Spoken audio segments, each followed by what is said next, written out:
Hello，大家好，我是 Tony。今天时间比较多，然后就再多录一个视频。因为最近有很多朋友在问我，你之前是怎么来的新西兰？我这边呢就给大家做一个统一的回复。那么我是18年的3月份的时候登陆的新西兰，办理的是技术移民，也就是通过在新西兰这边先读书，然后呢毕业之后拿开放工签，然后呢再申请移民这样的一个过程。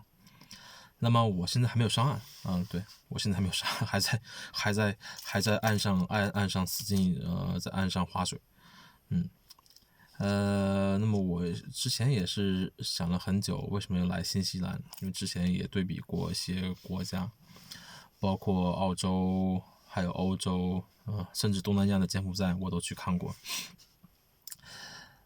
对，因为最后呢，也是通过一些对比，我觉得性价比啊，还有各方面安全呀、各方面角度考虑，我觉得，新西兰应该是最好的一个选择之一。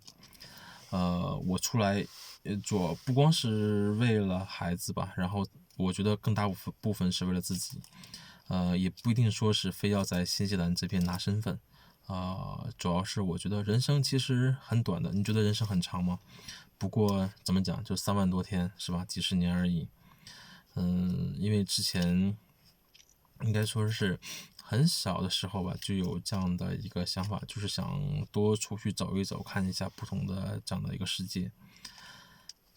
所以说在自己还能折腾动的年纪里面呢，然后就选择了出来。过程的下决定的过程呢，应该还是比较长的，因为首先你是要第一步嘛，你要先下决心要不要出来啊。第二呢，你要去哪里是吧？你要选择一个你觉得你可以去的地方。因为最近也有很多朋友问我说，我现在30来岁了，说自己出来还来不来得及？这个怎么讲？每个人的感受是不一样的。像我出来的时候已经34了，对吧？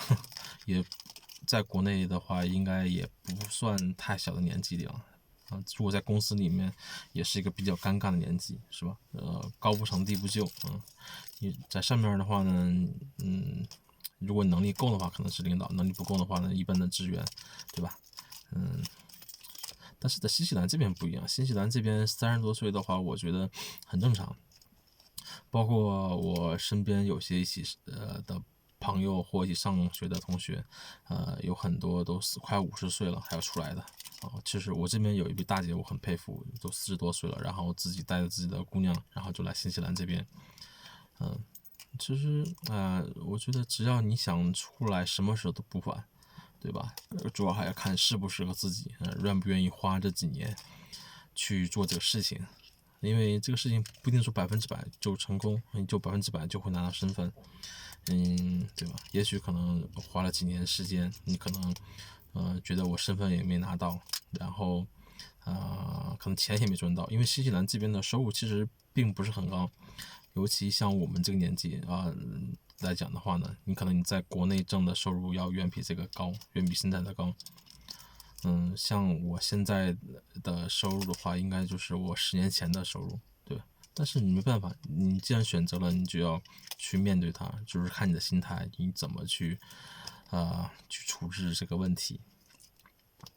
如果首先心态关能过的话呢，那么你在这边就会过得就会相对轻松一点。我来这边也做了很多的事情。上学的时候基本上把这一辈子没有尝过的事情都做了一遍，应该说算是很多没有经历过的事情都做了一遍。现在正赶上这个疫情，还是怎么讲，还是比较恼火的一件事情。因为感觉整个国家的经济都已经停滞了，就是机会也很少。现在呢，我也只是在做的一份销售工作在这边，但是至于以后是什么样子呢？我也不知道，只是说是呢，享受当下吧。也许可能今年或明年熬不下去的话，那么也只能回国，对吧？但也不存在后悔不后悔的事情。我觉得也不错，待2年，体验一下异国他乡是什么样子的，外国的月亮是不是真的有那么圆？不过说实话，外国的月亮，至少新西兰的月亮确实挺圆，因为地理位置的关系。